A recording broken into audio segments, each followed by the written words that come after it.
We're back now. We have some further results in the race in Whitby, Doug, so I'd like to read those off for our viewers now. In the race for mayor, it looks like it's going to be a close affair with 7 polls reporting. Bob Addersley, the incumbent, is leading with 251 votes, and Jerry M., the challenger, has 240. So there's only an 11 vote spread at this point. In the East Ward, with 1 poll reporting, the results are minimal so far. Kathy Rowell leads it with 3. Then she's followed Pat Dooley with 2, Bob White with 2, and Jeff Reeson with 2, and Dennis Fox at 0. That's after 1 poll reporting. In the West Ward, Joe Bugelli, the incumbent, is leading with 96 votes.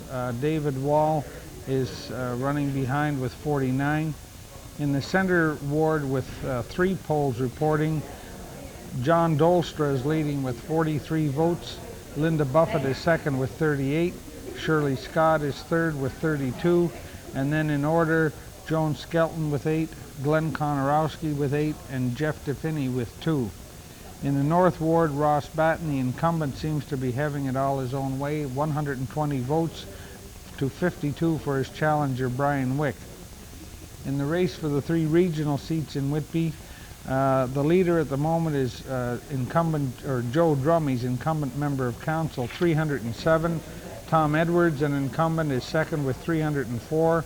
Marcel Brunel, moving from local councillor to the regional spot, 294. There's 3 to be elected there, and the Edie Gomil is trailing with a total of 132 votes. Moving further down the scale to the Board of Education, there are 3 seats available, and leading at the present is incumbent Patricia Bowman. She has 242 votes. She is followed by John Buchanan, also an incumbent, with 193. Then third is Ian Brown, an incumbent, with 154.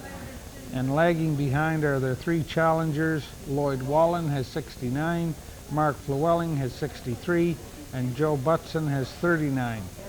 We do not have any results available yet for the Whitby Hydroelectric Commission, on which there are 4 spots available, with 5 challenging, the 4 incumbents plus newcomer Ralph Blank. So again, in the close mayor's race in the town of Whitby, Bob Addersley, the incumbent, has 251, and Jerry M., the challenger, 240, and that's with 7 polls reporting so far. In Oshawa, the computer is still very slow. We have some minimal early returns. There you see that initial 1 poll, Ted Marks with 10, Bill Longworth with 7, and newcomer Hickey with 4. Well, Doug, what do you think of that race in Whitby? I think Whitby's going to be actually, we have interesting races all around us, Terry. Whitby, Port Perry, Newcastle. So it's going to be very, very stirring.